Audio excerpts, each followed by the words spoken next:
I go home now.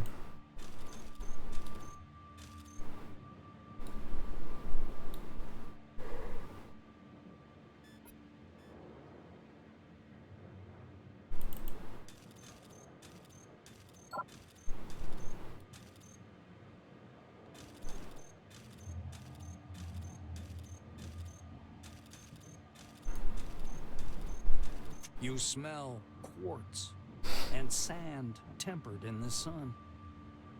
But as you try to penetrate the dispersing mist, you can't see any desert.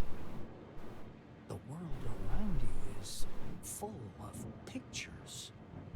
They're floating around like visions in some crystal ball.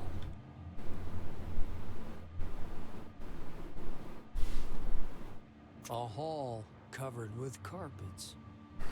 A golden Cronus logo on the wall among wine-red banners. A power plant. A city filled with lights.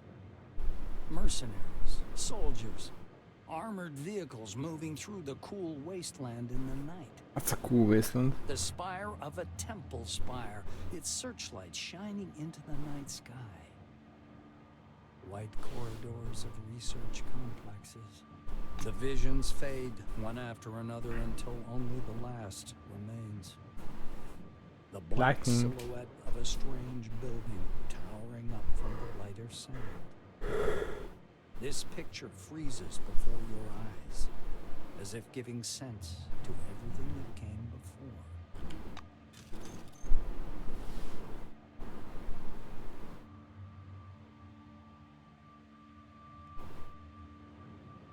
I don't know any of these people. Does she have a crown?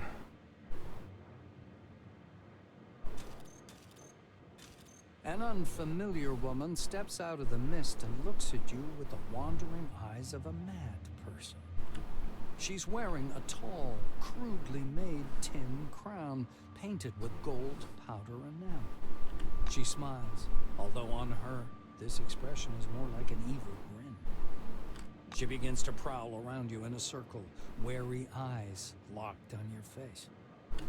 While circling around you, she steps into the mist and stops in place, a vague, distant silhouette.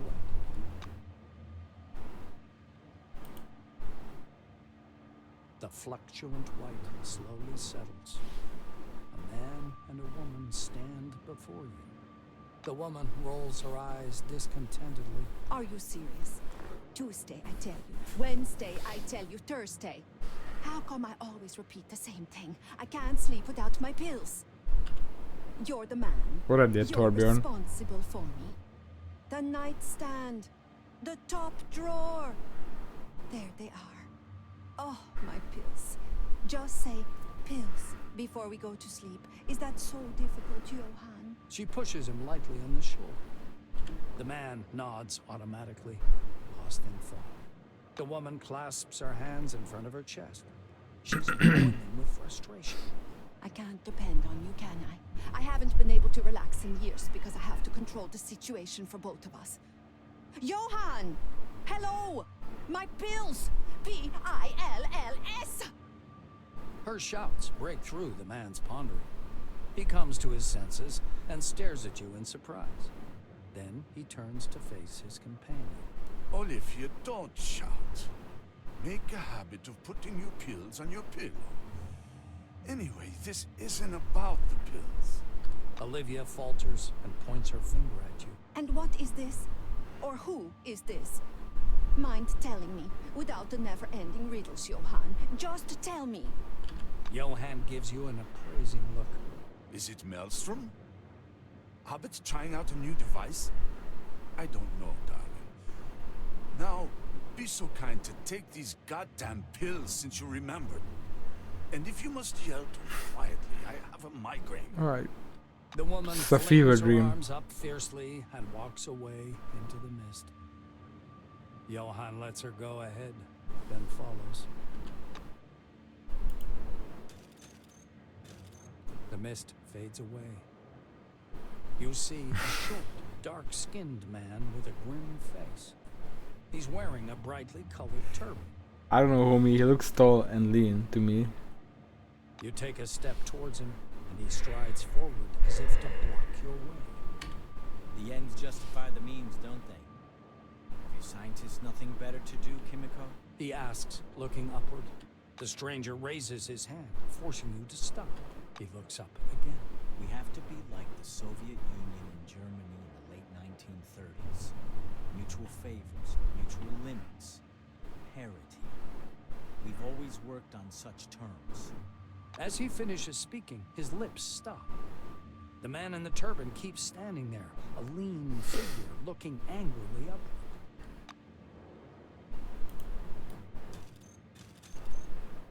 The fuzzy mist, as if whisked with a mixer, looks like slowly dissolving clouds. A short, chubby little man in a camouflage cap and army shirt steps fussily out of the light.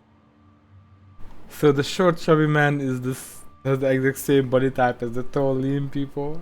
This is so fucking dumb. He clasps his hands behind his back and stops a few steps away, scanning you with his gaze. Vivid interest flashes in his eyes. He clears his throat. I'm out of jokes about death. Or about Mr. Christ. I'm out of jokes about hallucinations. Although hallucinations under the dome aren't any joke, but an everyday reality.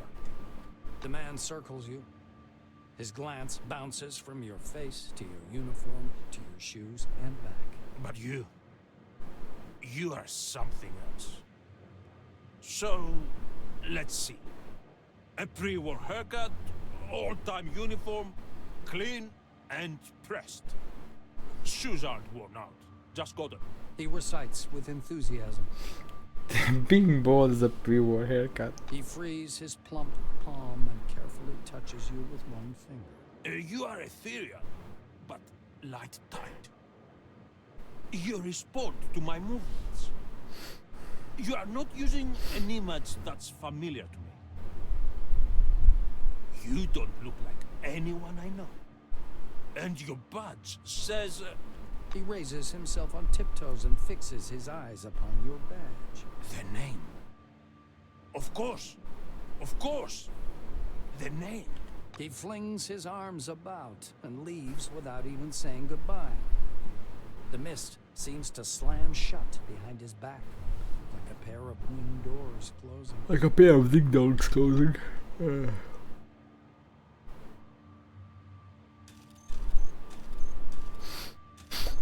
A wizened old man, long and lean as a scarecrow, leans over to examine you with the curiosity of a vulture. His long, yellow-white robes fall down in waves and rustle quietly. His stony black eyes resemble those of a blind man, but their gaze is fixed on you. Such remarkable technology. He says in a low, well-modulated voice. This voice seems to belong to some other person. He smiles, a warm and kindly expression, wildly at odds with the menace in his eyes. Name your price, and I'll buy your design. But be reasonable. Take time with your answer. Think it through. With the smile still fixed on his face, he steps back into the mist, never taking his eyes off you.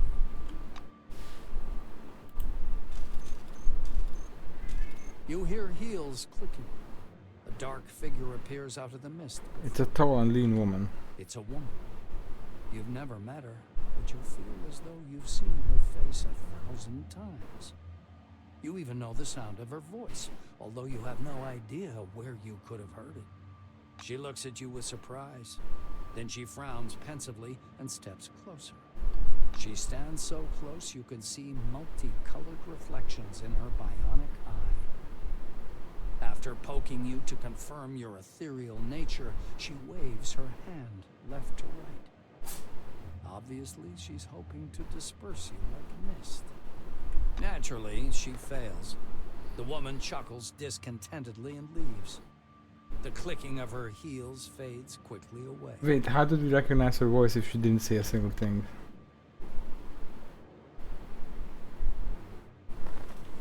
Let's scan something.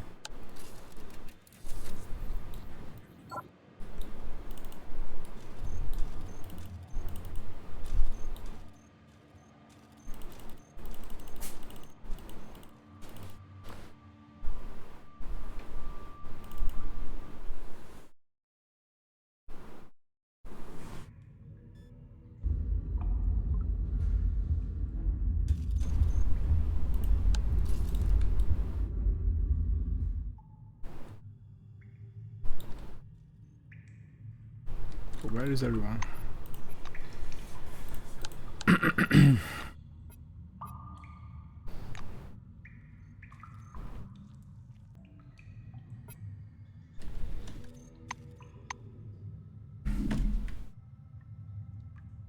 That's us.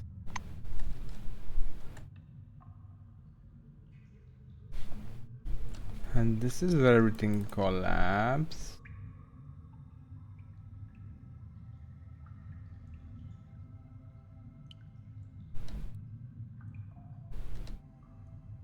And there's an opening in the cave wall.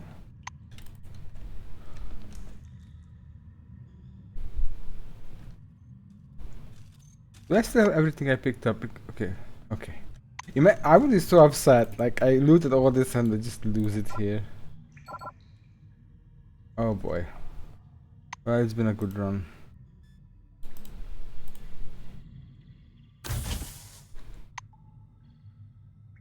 I would look stupid again.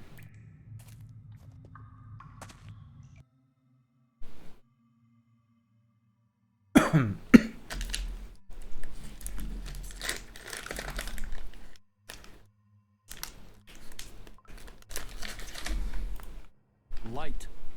Bright light. You shield your face with your hand. After the darkness of the cave, it feels like broken glass rubbed into your eyes. Why would you say You that? slowly spread your fingers. At first, you can't see anything, only a blind whiteness. Gradually, the pulsating light resolves into the outlines of a red rock and a tall white structure at its foot.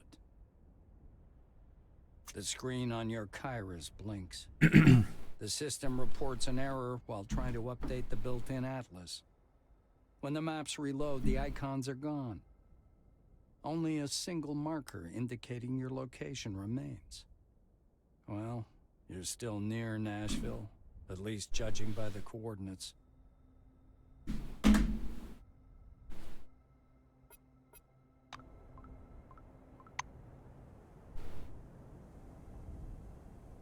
Exit dome. To the dome.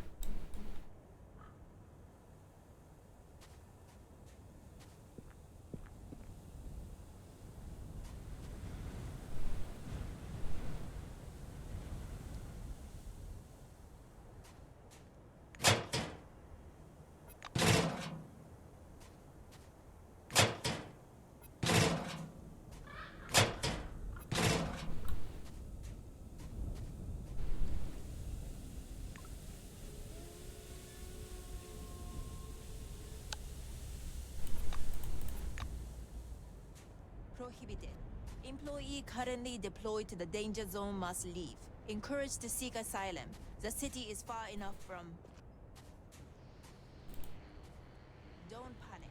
Our scientists and security specialists are closely monitoring the maelstrom phenomenon. Confidence in our new committee authorities.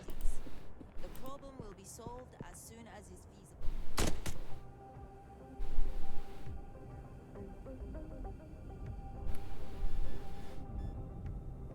Why did I attack them actually? There is outsider radiation everywhere. Someone Oh, has they're their the same ears. kind of crazy. Is that how you call for help? Ay ay ay.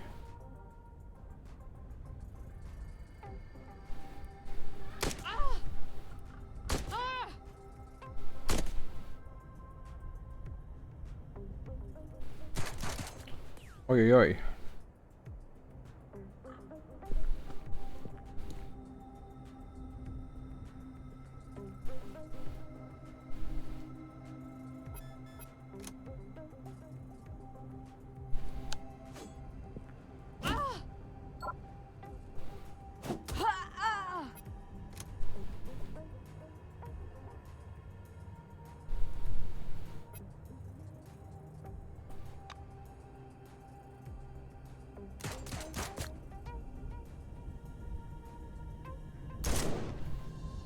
You're hurting me.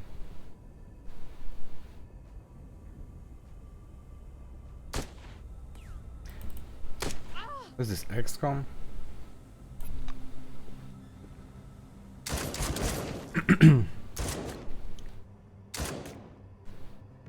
Oh buddy, you will learn that coming close to me is not your best idea.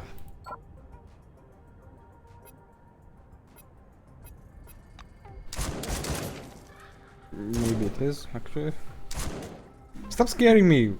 Like, oh, a gunshot, oh, a gunshot.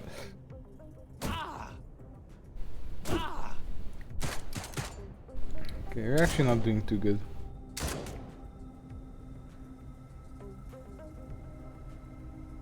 Someone from the outside did it. Some outsider.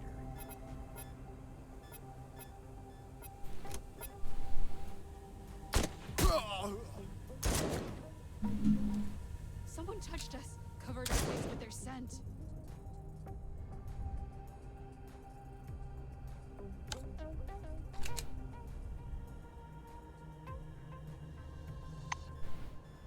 Do I have any healing?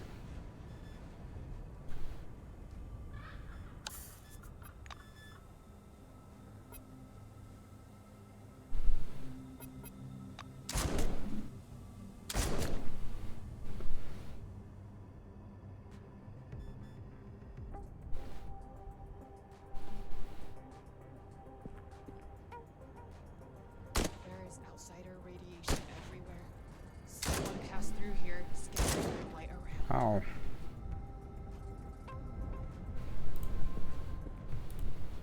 Ah! Someone from the outside did it. Some outsider.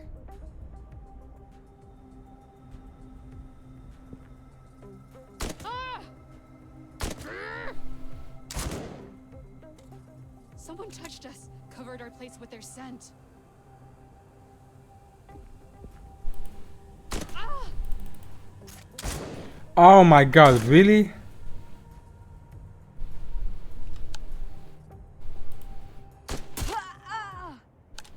Dang it.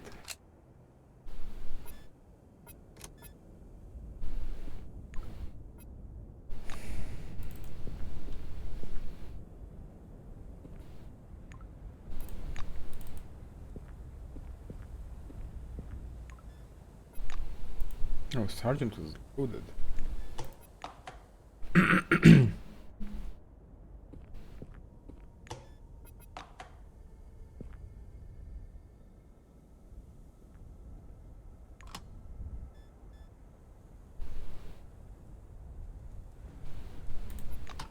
Wow. Wait, can I scan that?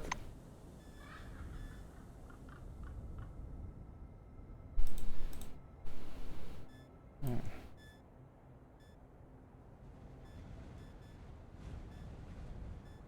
My inventory is a mess.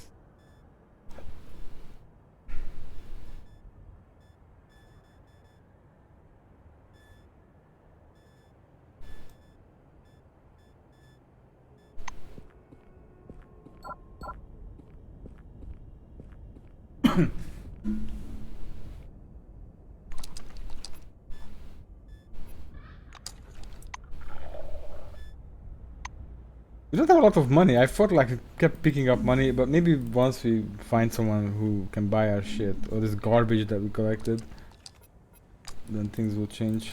How's my load that? Oof. Can't pick up too many more things.